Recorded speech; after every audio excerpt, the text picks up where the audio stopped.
Bienvenidos de regreso a Biblia y Teología con el Dr. Larry Trotter. Esperemos disfruten el siguiente episodio.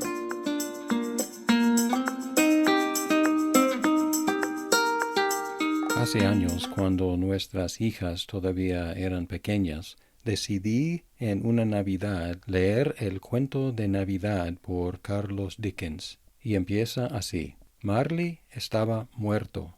Eso, para empezar. Y mi hija menor inmediatamente me interrumpió con una serie de preguntas. ¿Quién fue Marley? ¿Qué le pasó? ¿Cómo murió? En otras palabras, fue muy efectiva la introducción de Cuento de Navidad con mi hija, porque inmediatamente provocó en ella una serie de preguntas. Y aunque el autor de Ruth dio un poco más información, parece que quiso causar el mismo impacto y la misma inquietud al anunciar la muerte de 3 hombres en los primeros 5 versículos del libro. Empieza así. Aconteció que en los días en que gobernaban los jueces, en Israel hubo hambre en el país, y un hombre de Belén de Judá fue a residir en los campos de Moab, con su mujer y sus 2 hijos. Aquel hombre se llamaba Elimelech, y su mujer se llamaba Noemí. Los nombres de sus 2 hijos eran Mahlón y Kelión, efrateos de Belén de Judá. Y llegaron a los campos de Moab, y ahí se quedaron. Y murió Elimelech, marido de Noemí, y quedó ella con sus 2 hijos. Ellos se casaron con mujeres moabitas. El nombre de una era Orfa, y el nombre de la otra Ruth. Y vivieron allí unos 10 años. Murieron también los 2, Mahlón y Kelión, y la mujer quedó privada de sus 2 hijos y de su marido. En los primeros 2 versículos, el autor describe el escenario. Esta historia sucedió en los días cuando los jueces gobernaban. Este detalle ubica la historia en un tiempo muy inestable y turbulento. Además, hace una referencia indirecta a la necesidad de un rey del linaje de Judá, porque acuérdense cómo termina el libro de Jueces, diciendo que en esos días no había rey, cada uno hacía lo que bien le parecía. Un clamor por un rey, y no cualquier rey, sino un rey del linaje de Judá. Y funcionando así es el primer inclusio del libro. Inclusio es una técnica literaria que un autor puede utilizar para empezar y terminar con la misma idea. Y es una técnica que el autor de Ruth usó frecuentemente, abriendo y cerrando una sección o el libro entero con la misma palabra o idea. Y aquí abre el libro señalando la época en la cual necesitaban un rey y terminando el libro anticipando la llegada del rey de Judá. Todavía en el primer versículo encontramos que hubo un hambre en la tierra de Judá, incluyendo en la ciudad de Belén, que significa casa de pan. Hubo hambre en la casa de pan. Este hecho habría recordado a los lectores originales del hambre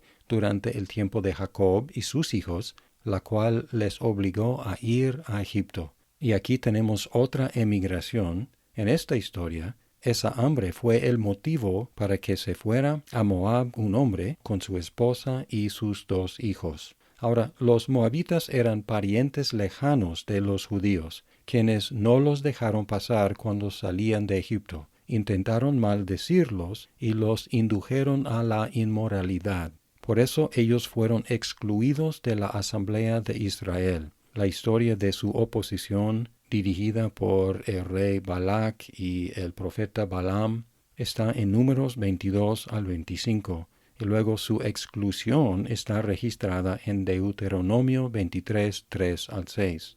El hombre que emigró de Judá, de casa de pan, se llamó Elimelech, que significa mi Dios es rey, y el nombre Noemí de su esposa está relacionado con una palabra que significa placentero. Así que tenemos varias ironías. El Señor, mi Dios es rey, y su esposa, placentera, tuvieron que emigrar desde la casa de pan, donde no había pan. El autor así plantea una duda en nuestras mentes y provoca la inquietud: ¿dónde está el Dios que es Rey?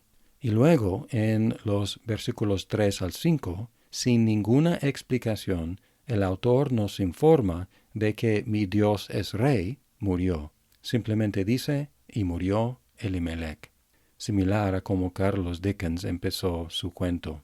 La señora placentera fue dejada con sus 2 hijos, quienes se casaron con moabitas, y dice que vivieron en Moab unos 10 años, posiblemente en total o posiblemente después de sus casamientos, pero ninguno tuvo hijos. Luego, otra vez, sin ninguna explicación, el autor nos informa de que los 2 hijos murieron también.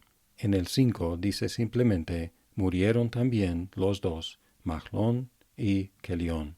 Y luego concluye esta sección llamando a placentera simplemente la mujer, dejándola anónima, sin siquiera mencionar su nombre.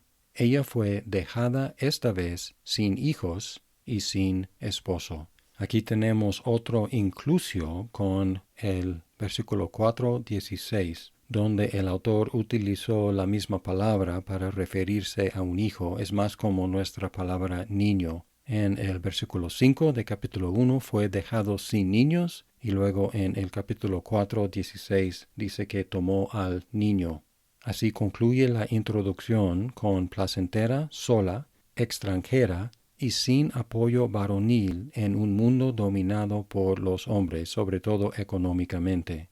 Quedaron 3 mujeres sin esposos y sin hijos. Además, estas tragedias extinguieron el linaje de Elimelech, lo cual se consideró una tragedia mayor en Israel. En una queja de una mujer desamparada en 2 de Samuel 14:7, ella dice: así extinguirán el ascua que me queda, no dejando a mi marido nombre ni remanente sobre la superficie de la tierra. Esa fue la situación de Elimelech. En otras palabras, ya fueron 3 hombres y 3 mujeres que necesitaban ser rescatados de extinción, de ser eliminados. Las mujeres por hambre y los hombres por no tener hijos propios. Las 3 mujeres viudas necesitaban comida y los 3 hombres muertos necesitaban descendencia. Y en esa situación parecía imposible satisfacer esas necesidades. No había pan y no había posibilidad de descendencia. Pero luego tenemos un interludio en la segunda parte del versículo 6. Dios había visitado a su pueblo. Aquí tenemos el primer rayo de esperanza en el libro. Noemí escuchó que Dios había visitado a su pueblo, una palabra que recuerda otras visitaciones especiales, a veces para maldición y a veces para bendición. Y 2 de estas visitaciones especiales del Antiguo Testamento fueron a mujeres sin hijos. En Génesis 21:1, Dios visitó a Sara.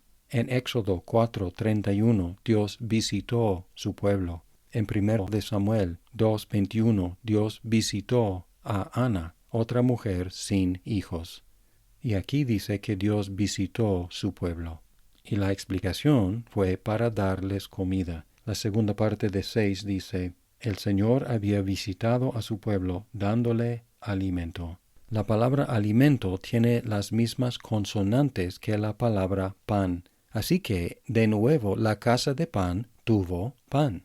Y también tenemos aquí otra palabra significativa que el autor va a retomar en la conclusión. Es el verbo dar. Dios había dado alimento a su pueblo. Es otro inclusio porque en la conclusión del libro va a utilizar esta palabra repetidamente. Y este inclusio sirve para abarcar toda la acción del libro como obra de Dios. Al principio Dios dio, en la conclusión Dios dio. Y todas las acciones que intervienen entre estos regalos de Dios, el inicial y el final, son también obra de Dios. Y así inicia la fascinante historia del libro de Ruth.